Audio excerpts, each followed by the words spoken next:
Right, greetings everybody and welcome to part 2 of the Perrene madness. Today we are going to be testing out Perrene in a bit of a hurry because, well, she's coming to global very quickly. So what we've done, we've essentially put her in a strike-based party. Is this the best strike-based party in the world? Absolutely not, but let's show it off anyway. So this is the stats that we're essentially looking at with Perrene here in the friend build. And if we take a look at just this, 37% magic resistance, 10% slashing resistance, pretty okay. And I decided, you know what, if we're gonna test her against a mage, let's test her against the meanest one. Is this fair? No. Is it what I'm opting to do? Abso-friggin-lutely. So we have Gilgamesh here. This is Gilgamesh's stats, and we're going to just see what happens. We also have, of course, semi-evadey Sephiroth with a decent amount of evade and a pretty high amount of luck. So let's see if this works out the way that we expect it to. Personally, I'm expecting Perrene to still be standing after this kind of damage, but we'll see. And if you're wondering what's going on, why I may be acting a little weird, well, Sora's right here in my lap. He's trying to lay down. Oh, there we go. Cat has relaxed.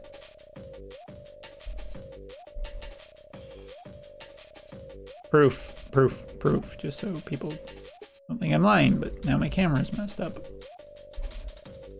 Too much headroom. Too little headroom. Trust me, I'm never happy. Okay, all right, getting into it.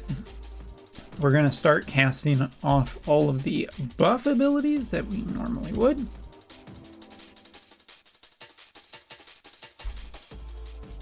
Make sure that everybody's nice and good. And now we're gonna start moving our fisty-based characters and getting them. If I sneeze in the middle of this video, I do apologize. So let's start off with this. You know what? Let's cast this one first. That way we can potentially get Tifa in here too. Tifa might be, you know, casting a few of her own abilities. We'll try and get some team-based work here.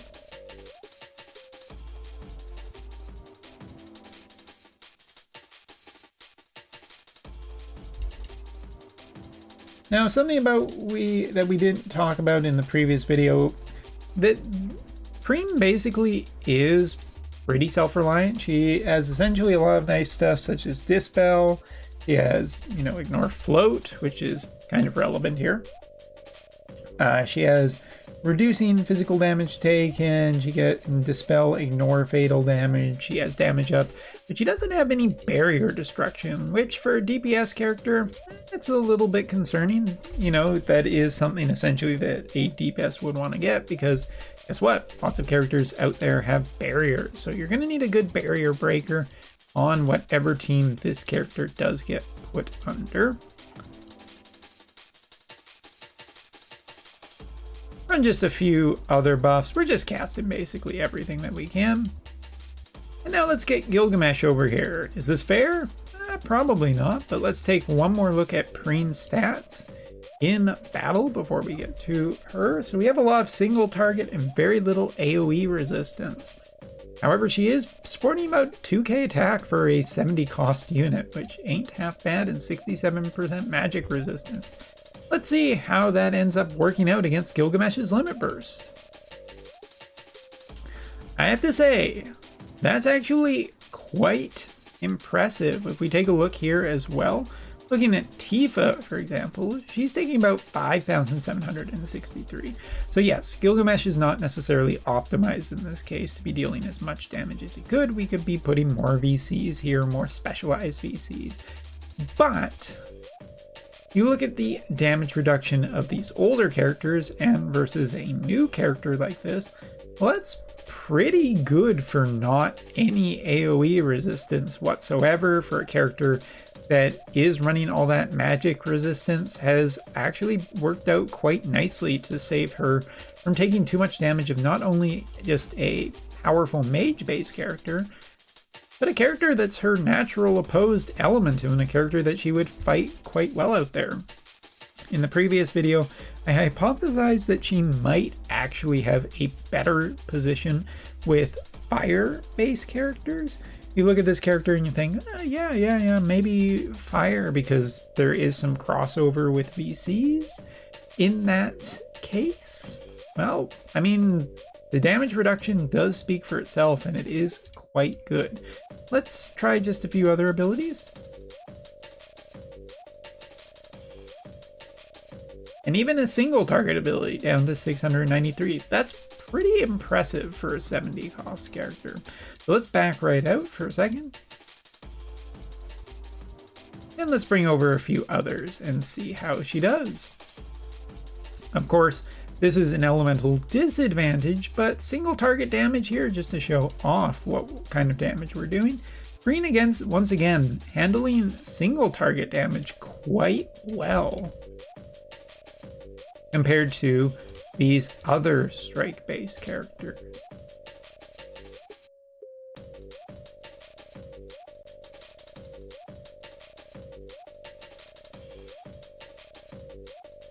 So yeah, not too bad at all. Next up, Sephiroth, come on in. Sephiroth, another case. Now, we definitely could say the fact that any of the status effects that these characters are basically casting are potentially problematic. Curse is a problem for this character, potentially, but she is doing pretty well. Now, Sephiroth here is Limit Burst, dealing quite a bit more damage. Comparatively, if we look just against some of the other characters, yeah, I mean, here it's leveling out a little bit more. So that Limit Burst is doing quite a bit. So this might be a little bit more indicative of bad matchups for her, where she doesn't particularly have enough of an advantage. But again, single target damage dealers seem to be pretty underwhelming, but you would expect that she would not have the best of time against AoEs, especially because, as we said earlier, she didn't really stack any AoE resistance here. So we could be doing better, but she's still holding up pretty well comparatively compared to some of the other characters that we can see. Of course, elemental resistance is a thing. So let's just move back over here. And now it's Perrene's turn. So first off, that Limit Burst. Take a look at how she's doing against a few other characters. So we have, sorry, just move it in. Limit Burst, about 3,000 damage against Sephiroth, still 84% accurate, so not bad. Again, Barrier on Gilgamesh is essentially just nullifying it. But I do find it quite interesting that the counter at only 9%, not particularly that likely, 100% accurate, sure, but only 192 damage. Rather unimpressive for an ice-based character to be dealing against a wind-based character. And about 6,000 damage can show her potential upwards. You know, if we optimize VCs and equipment more, this would be more impressive against some Earth-based characters. Not bad for 70 costs.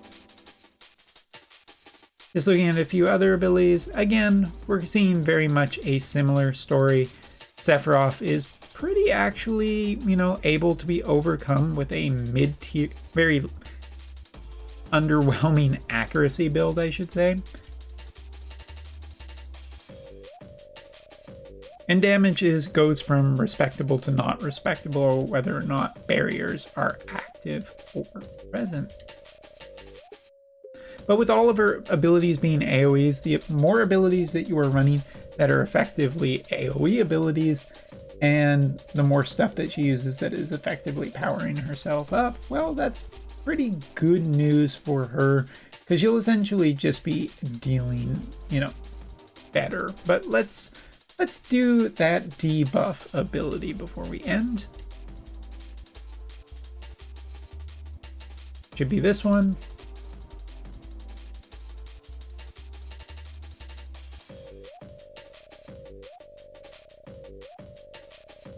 And we get that secondary attack off of there. Honestly, I think that Perrene for 70 cost is one of the better ones that I've seen. I remember looking at Nickel and thinking, yeah, this is okay. But I think that Perrene kind of feels in a good spot right now. I think that she'll actually be a pretty decent discount character. If you can afford her, get her relatively cheap, then it's fine. Going to pity for a character like this would definitely feel maybe just a little bit bad. And I say that because there's a bit of duality in terms of recommending a character like this right now. He's really essentially easier to get and cheaper to get overall, no matter how you essentially look at it.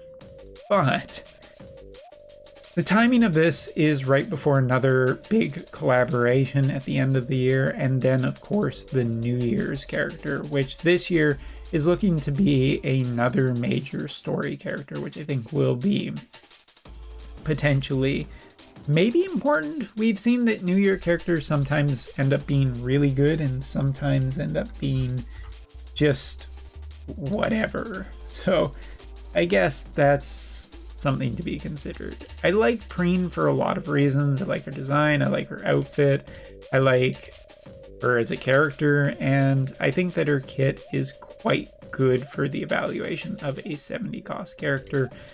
But it is probably a little bit hard to justify this plus the VC, given that there's still some more stuff before the end of the year.